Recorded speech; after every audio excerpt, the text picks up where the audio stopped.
Hi guys, this is the time to maintenance again the rubber boat. This is how to repair the rubber boat. See, it's damaged from there to there. So need to get good sandpaper. So it's so hot today.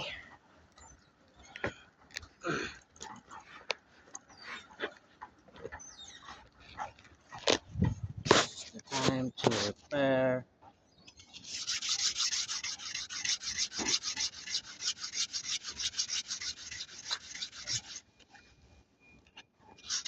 So damage the glue. See. Now I have a special kit. This one, it's number one. Because I used before for my one rubber boat. It's long time. Not damaged.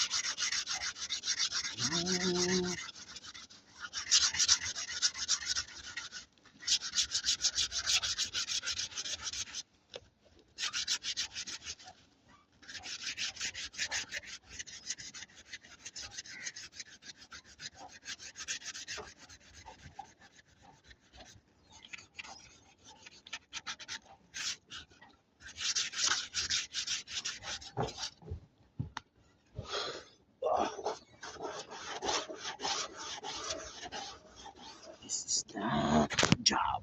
See?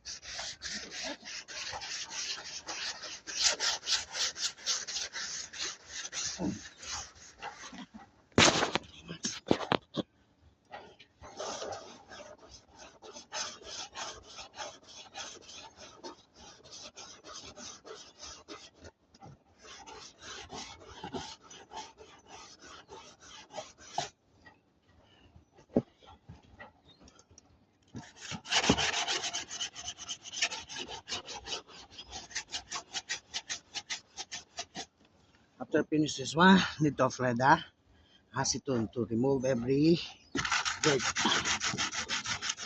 Too much dirt.